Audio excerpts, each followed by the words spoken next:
আজিৰ ভিডিঅ'টোত আমি এই ড্ৰেছযোৰ কেনেকুৱাকৈ কাটিং আৰু ষ্টিচিং কৰিছোঁ তাৰ ওপৰত ভিডিঅ'টো আগবঢ়াই দিছোঁ।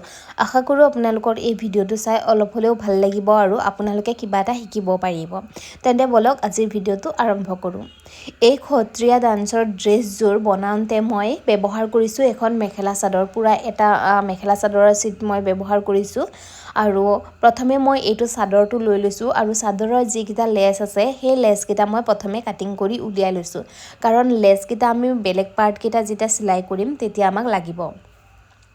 আমি গোটেই ড্ৰেছটোৰ প্ৰথমে আমাৰ যিটো তলৰ অংশ হয়, যিটো আমাৰ লেহেংগা আকাৰত থাকে, ঘূৰি বুলি কয়, মই বিশেষ তেনেকুৱাকৈ নামবোৰ নাজানো, তাৰ বাবে মই আপোনালোকক বুজাই ক'বলৈ চেষ্টা কৰিছোঁ আপোনালোকে বুজি পোৱাকৈ। এইটো তলৰ যিটো পাৰ্ট হয়, স্কাৰ্ট বা যিটো লেহেংগাৰ আকাৰ থাকে, সেইটো আমি প্ৰথমে চিলাই কৰিম। তাৰ বাবে এনেকুৱাকৈ আমাৰ ফুল লেন্থটো লৈ লৈছোঁ। লেহেংগাৰ যিটো দীঘলটো হয়, আপোনালোকে আপোনালোকৰ কমৰৰ পৰা তলৰ অংশলৈকে জোখ ল'ব, যিমানখিনি আপোনালোকৰ লেন্থ লাগে সেই অনুযায়ী লৈ পেলাই এনেকুৱাকৈ কাটিং কৰি ল'ব। মই মোৰ লেন্থ অনুযায়ী কাটিং কৰি লৈছোঁ, কাটিং কৰি পেলাই ধুনীয়াকৈ উলিয়াই লৈছোঁ। আপোনালোকে তাৰ পাছত এইখিনি হোৱাৰ পাছত আপোনালোকে ধুনীয়াকৈ এই দুটা পাৰ্ট আমি যিটো কাটিং কৰি লৈছিলোঁ, আমি এই মেখেলা এখন যেনেকুৱাকৈ জইন দিয়া হয় বা চিলাই কৰা হয়, ছেম তেনেকুৱাকৈ আপোনালোকে চিলাই কৰি ল'ব। প্ৰথমে মই দুয়োটা পাৰ্টৰ তলৰ ফুলকেইটা এনেকুৱা ধুনীয়াকৈ মিলাই লৈছোঁ, এয়া দেখিছে। তাৰ পাছত এইখিনি অংশত আমি এতিয়া জইন দিম। এয়া এনেকুৱাকৈ এটা ভাঁজ কৰি লৈছোঁ। ভাঁজ কৰি পেলাই আমি এটা ছাইডত যিহেতু দুয়োটা ছাইডে আমাৰ খোলা আছে, এটা ছাইড আমি জইন কৰি পেলাই মেখেলা নিচিনাকৈ চিলাই কৰি লৈ আছোঁ। এইটো ছেম এটা মেখেলা যেনেকুৱাকৈ চিলাই কৰা হয় তেনেকুৱাকৈ এইখিনি আমি চিলাই কৰি পেলাই এটা ফল্চ লগাই ল'ম। আৰু আমি নৰ্মেলি এখন মেখেলাত ফল্চ লগালে সৰু ফল্চ এটা লগাই দিম, কিন্তু এইটো যিহেতু আমি ডান্সৰ কাৰণে ব্যৱহাৰ কৰিম, তলৰ অংশটো অলপ হেভি হ'লে আমাৰ ডান্স কৰিলে ড্ৰেছটো দেখিবলৈ ধুনীয়া হ'ব, তাৰ বাবে ইয়াৰ ফল্চটো আমি অলপ ডাঙৰকৈ লগাম। আৰু এই ফল্চটো ব্যৱহাৰ কৰিছোঁ মই আস্তাৰ কাপোৰ। আপোনালোকে যদি আস্তাৰ কাপোৰ নিদি পেলাই ফল্চ দিব বিচাৰে তেন্তে আপোনালোকে ফল্চো দি পেলাই চিলাই কৰিব পাৰিব। এনেকুৱাকৈ এটা ছাইড জইন দিয়াৰ পাছত এয়া দেখিছে, ইয়াৰ ওপৰত মই আকৌ এটা ফিনিচিং চিলাই দি দিছোঁ যাতে আমাৰ কাপোৰটো ধুনীয়াকৈ বহি যায়। এইখিনি হৈ যোৱাৰ পাছত আমি ধুনীয়াকৈ ইয়াত ফল্চটো লগাই ল'ম। এয়া দেখিছে মই কেনেকুৱাকৈ চিলাই কৰিছোঁ, আপোনালোকেও এনেকুৱাকৈ চিলাই কৰিব। আৰু যদিহে আপোনালোকে কাটিং আৰু ষ্টিচিঙৰ লগত ৰিলেটেড ভিডিঅ' বনাই বা চিলাই কৰে, যিকোনো কাটিং এণ্ড ষ্টিচিঙৰ লগত ৰিলেটেড কাম কৰে, তেন্তে আপোনালোকে মোৰ এই পেজটো বা চেনেলটো ফ'ল' বা ছাবস্ক্ৰাইব কৰি ল'ব। তেতিয়া আপোনালোকে মোৰ এই ভিডিঅ'বোৰৰ পৰা বিভিন্ন বস্তু শিকিব পাৰিব বুলি আশা কৰিছোঁ। এয়া দেখিছে প্ৰথমে আমি এইখিনি চিলাই কৰি পেলাই জইন কৰি লৈছোঁ। তাৰপাছত এতিয়া আমি এই পাৰ্টটো লৈ পেলাই তলৰ এই অংশটো এনেকুৱাকৈ এটা ভাঁজ কৰি লৈছোঁ। ভাঁজ কৰি লৈ ইয়াৰ ওপৰত আমি আস্তাৰ কাপোৰটো ভাঁজ কৰি লৈ ল'ম। দেখিছে প্ৰথমে মই এইখিনি অংশ কেনেকুৱাকৈ ভাঁজ কৰি লৈছোঁ। তলৰ যিখিনি অভাৰ কাপোৰ আছিল সেই কাপোৰখিনি কেনেকুৱাকৈ ভাঁজ কৰি লৈছোঁ, তাৰ ওপৰত এনেকুৱাকৈ আস্তাৰ কাপোৰ বা ফল্চ যি লয় আপোনালোকে এনেকুৱাকৈ ওপৰত ৰাখি ল'ব আৰু ৰাখি পেলাই এনেকুৱাকৈ চিলাই কৰি ল'ব। এতিয়া মই এনেকুৱাকৈ গোটেই মেখেলাৰ তলৰ অংশটো ধুনীয়াকৈ চিলাই কৰি ল'ম। এখন ফল্চ যেনেকুৱাকৈ লগাই তেনেকুৱাকৈ চিলাই কৰি ল'ম। আপোনালোকেও তেনেকুৱাকৈ চিলাই কৰি ল'ব।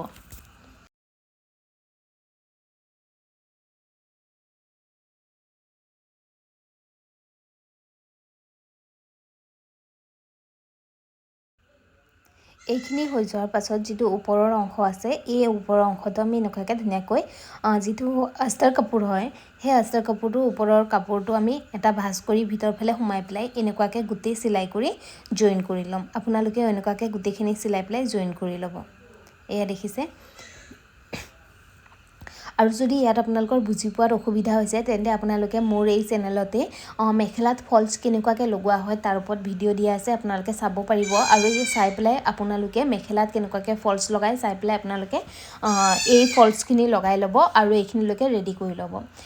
এইখিনি গোটেইখিনি এটা মেখেলাত যেনেকুৱাকৈ ফল্চ লগোৱা হয় তেনেকুৱাকৈ মই লগাই আছোঁ।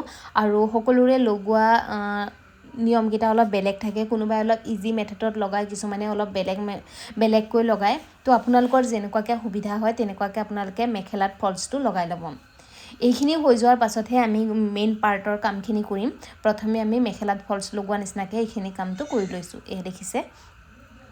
এতিয়া অভাৰ কাপোৰখিনি আমি কাটিং কৰি লৈছোঁ। এইখিনি হৈ যোৱাৰ পাছত এতিয়া আমি আমাৰ যিটো কমৰৰ জোখ হ'ব সেই জোখ অনুযায়ী এটা বেল্ট লৈ ল'ম। এয়া দেখিছে, এই আমাৰ যিটো কমৰৰ ৰাউণ্ড শ্বেপ হ'ব সেই ৰাউণ্ড শ্বেপ অনুযায়ী আমি এনেকুৱাকৈ এটা বেল্ট লৈছোঁ আৰু এই বেল্টটোৰ জোখতে আমি এতিয়া ঘড়ীটো ৰেডি কৰিম।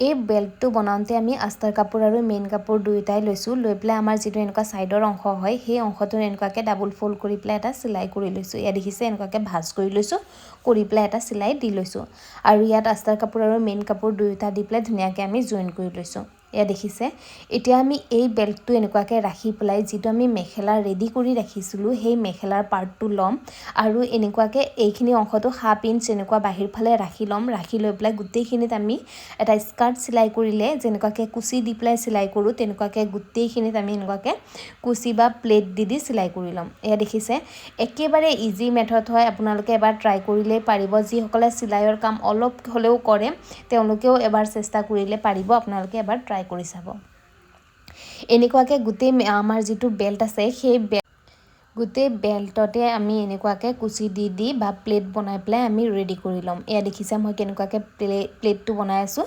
এনেকুৱাকৈ গোটেই আমাৰ বেল্টটোতে প্লেট দি পেলাই আমি ধুনীয়াকৈ স্কাৰ্টৰ আকাৰত এইখিনি আমি চিলাই কৰি ল'ম এনেকুৱাকৈ আপোনালোকেও ধুনীয়াকৈ চিলাই কৰি ল'ব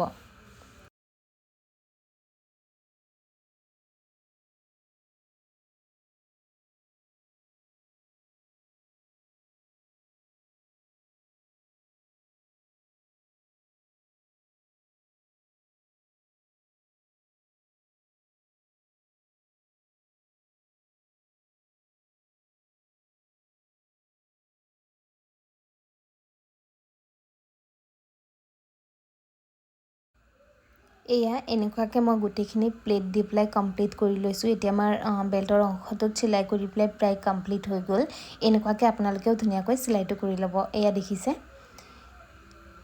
এইখিনি হৈ যোৱাৰ পাছত আমাৰ যিটো বেল্টৰ ওপৰৰ অংশ আছে সেই অংশটো এনেকুৱাকৈ আমি মেলি ল'ম মেলি লৈ পেলাই এইটোক এনেকুৱাকৈ এটা ভাঁজ কৰি আৰু এটা ভাঁজ কৰি ইয়াৰ ওপৰত আমি এনেকুৱাকৈ বহুৱাই পেলাই চিলাই কৰি ল'ম এতিয়া আমাৰ বেল্টৰ পাৰ্টটো ৰেডি হৈ যাব এইখিনি অংশত আপোনালোকে ইলাষ্টিক লগালে ইলাষ্টিক লগাব পাৰে বা দৰি লগালে দৰি লগাব পাৰে যিহেতু এইটো আমি ডান্সৰ কাৰণে ব্যৱহাৰ কৰিম তাৰ বাবে আমি ইয়াত দৰি দিম আপোনালোকেও পাৰিলে দৰিয়েই দিব কাৰণ দৰি দিলে ফিটিংটো খুব ধুনীয়া হ'ব আৰু ইলাষ্টিক দিলেও হ'ব কিন্তু এইটো যিহেতু ডান্স কৰিব ইলাষ্টিকতকৈ বেছি দৰি দিয়াটো ভাল হয় এতিয়া আমি এইখিনি অংশত ধুনীয়াকৈ দৰি সোমোৱাই দিলে আমাৰ ওপৰৰ পাৰ্টটো কমপ্লিট হৈ গৈছে এতিয়া আমি সাইডৰ যিটো এটা অংশ খোলা আছে এটা সাইড খোলা আছে সেই এটা সাইডটো যদি চিলাই কৰি দিওঁ আমাৰ তলৰ ঘড়ীৰ পাৰ্টটো কমপ্লিট হৈ যাব এনেকুৱাকৈ আপোনালোকে এবাৰ চিলাই কৰি চাব এয়া দেখিছে এইখিনি অংশত মই এটা চিলাই ফিনিশিং চিলাই দি পেলাই বহুৱাই দিম আজিৰ এই ভিডিঅ'টোত মই এই তলৰ ঘড়ীৰ পাৰ্টটো চিলাই কৰি পেলাই দেখুৱাইছোঁ নেক্সট পাৰ্টত মই বাকি অংশকেইটা চিলাই কৰি দেখুৱাম আৰু যদিহে আজিৰ ভিডিঅ'টো চাই পেলাই অলপ হ'লেও আপোনালোকৰ ভাল লাগিছে বা বুজিবলৈ সুবিধা হৈছে তেন্তে কমেন্ট কৰি জনাব আৰু যদি কৰবাত কিবা বুজি পোৱাত অসুবিধা পাইছে তেন্তে আপোনালোকে মোক কমেন্ট কৰি জনাবলৈ নাপাহৰিব এতিয়া আমাৰ এইখিনি হৈ গ'লে ইয়া দেখিছে এনেকুৱাকৈ গোটেইখিনি চিলাই কৰি ললোঁ আৰু এই সাইডৰ অংশটো আমি এনেকুৱাকৈ এতিয়া জাস্ট জইন দি দিম জইন দি দিয়াৰ পাছত আমাৰ দৰিটো সোমোৱাই ল'লে আমাৰ এই তলৰ অংশটো পুৰা কমপ্লিট হৈ যাব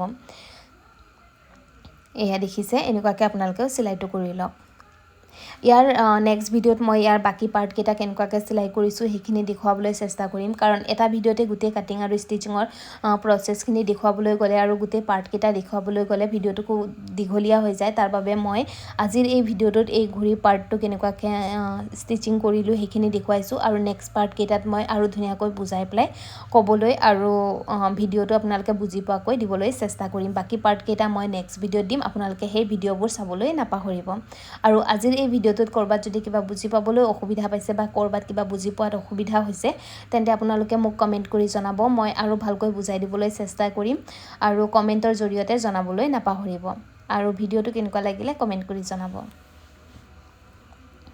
এয়া আমাৰ ঘড়ীৰ পাৰ্টটো কমপ্লিট হৈ গ'ল আৰু এই ভিডিঅ'টোৰ জৰিয়তে মোৰ যদি কিবা কোৱাত ভুল হৈছে বা মই